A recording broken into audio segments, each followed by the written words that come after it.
Droop brings you the Brock Ally. An obvious play on Goop. If Jan had been like a suppository, maybe it could have. Jan. Jan has so much energy. Hey everyone, it's Eliza. And Sam here to recap episode 8 of season 12 of RuPaul's Drag Race. We will be breaking down specific details from Friday night's episode. So, there's a spoiler alert.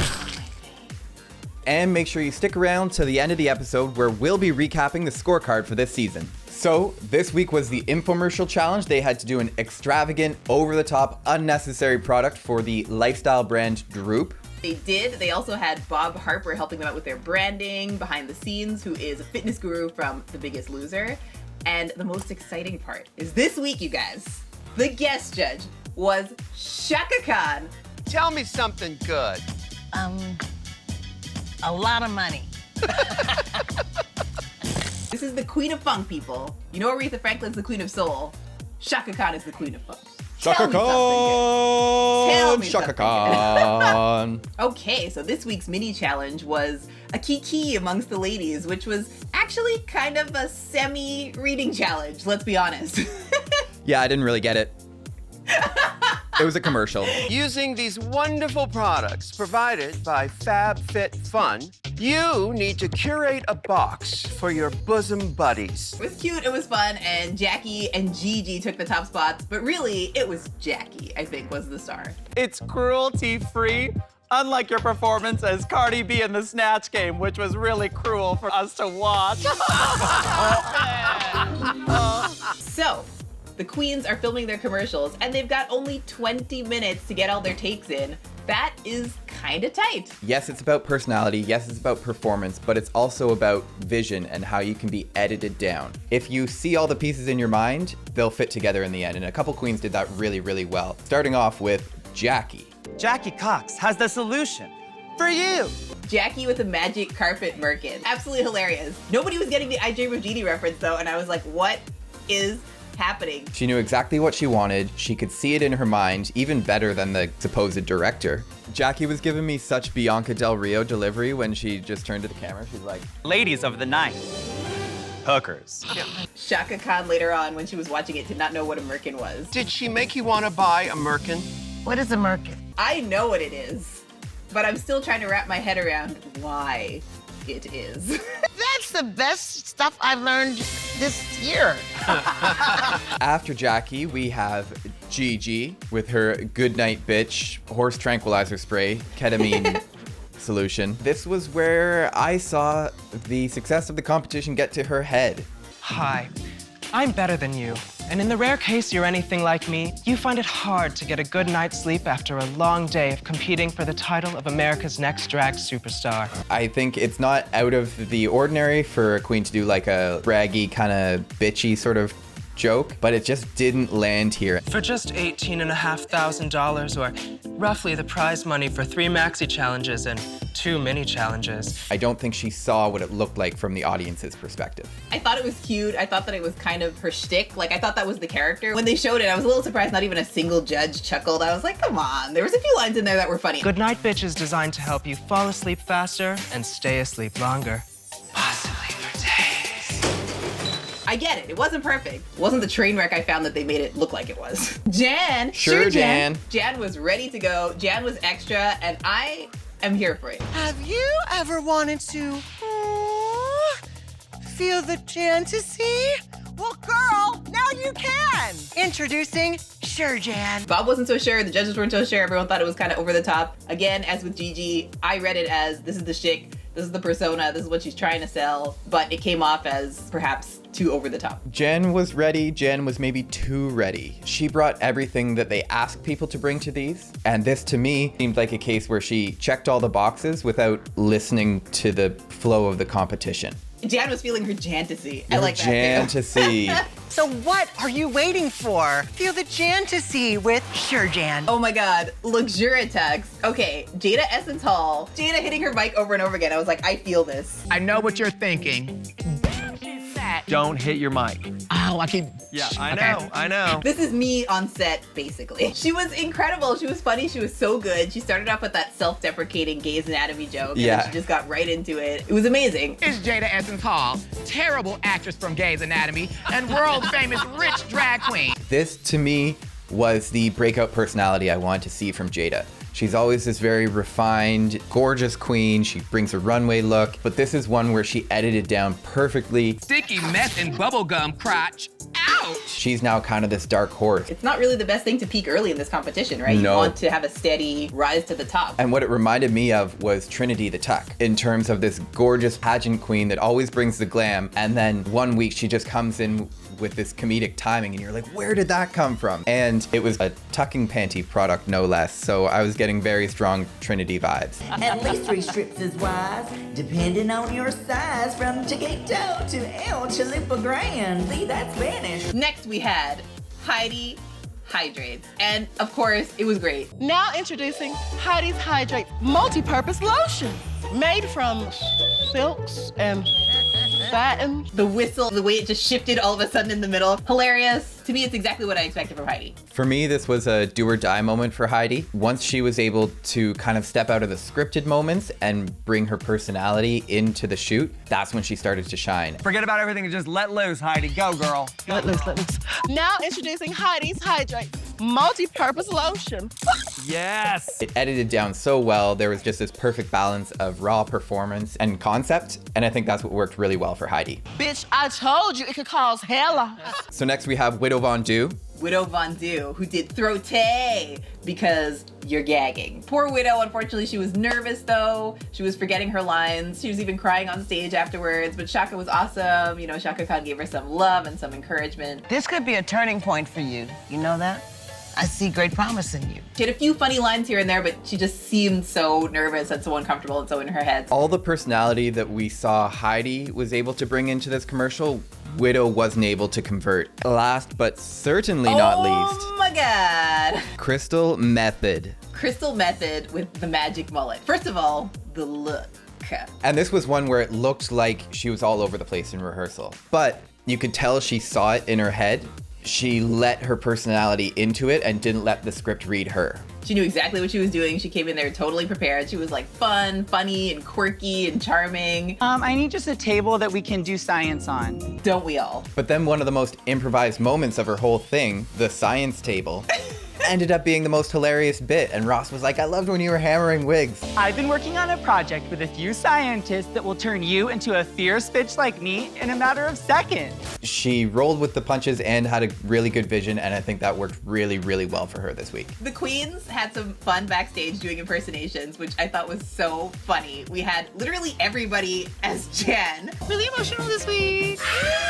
Okay, everybody, I'm so excited. We're in the workroom again today. Are you feeling the JAN-tasy? Jackie as Crystal, which was quite good. Do you have any impressions of any of the cast members?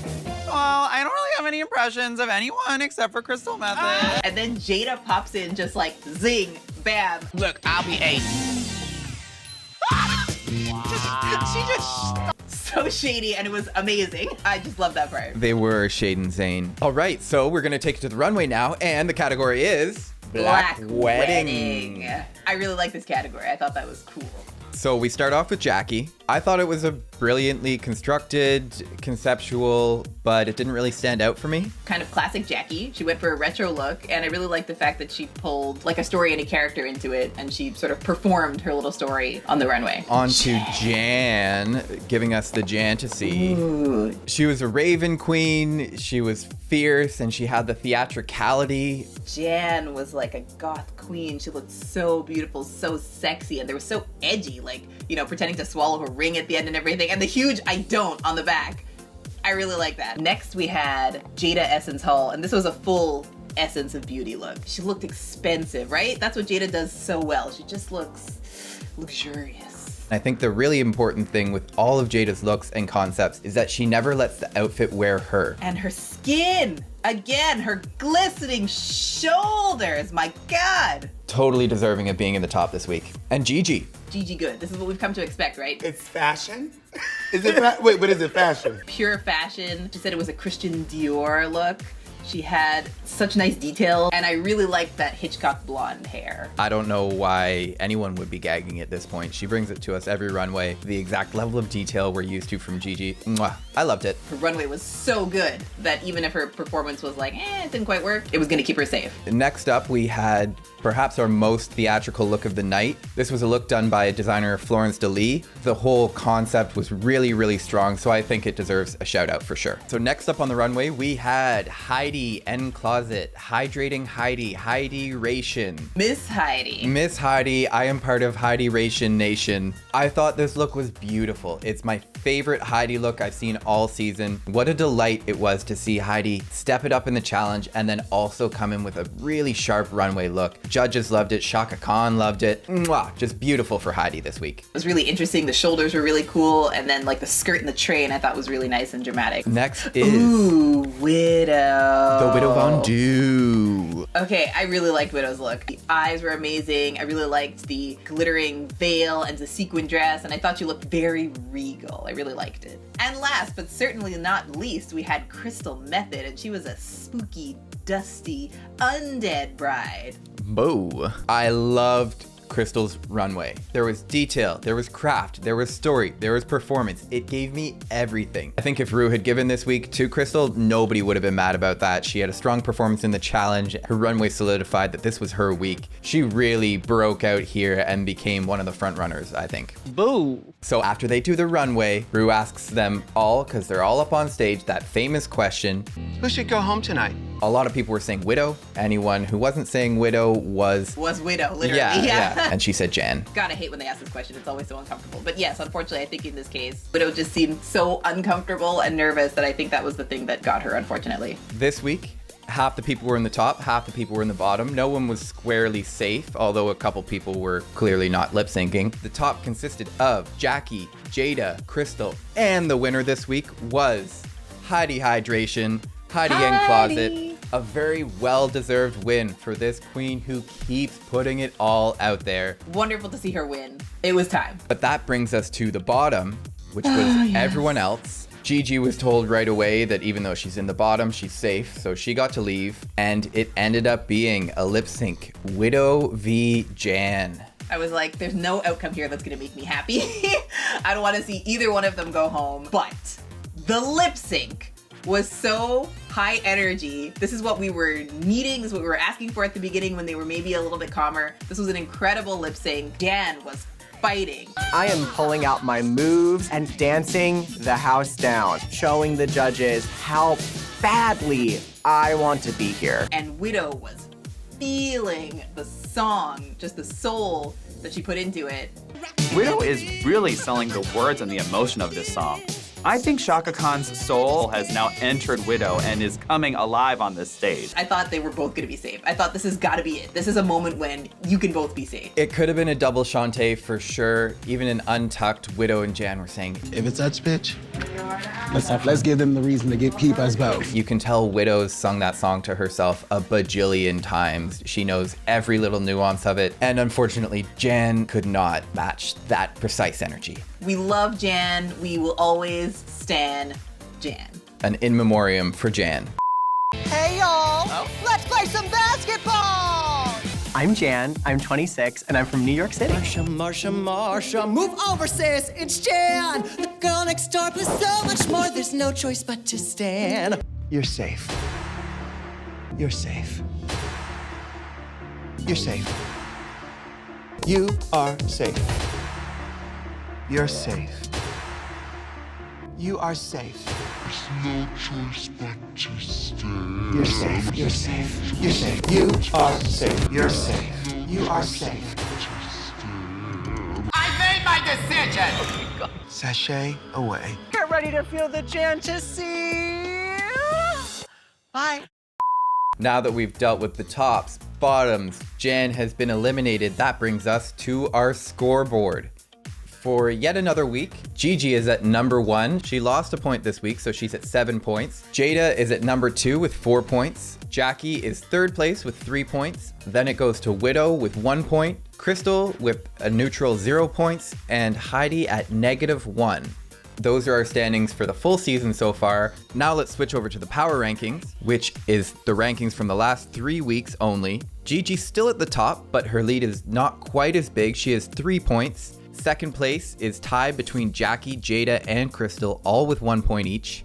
Heidi is right behind them with 0 points, and Widow is at -2 at the bottom of our power rankings. The power rankings are starting to really show who's got more momentum in this competition. We see Crystal and Heidi are doing a little bit better in the last 3 weeks as opposed to the full competition, whereas someone like Widow is further behind in the last few weeks. For context, in terms of the power rankings, if Sherry Pie had not been disqualified, she would be in second place in the regular season rankings, right behind Gigi, but in the power rankings, she would be down with Heidi. Even if you slip up 1 week, 2 weeks, a couple weeks in a row, it can really start to cost you, especially in these power rankings. All right, we are done for this week. What did you think of episode 8?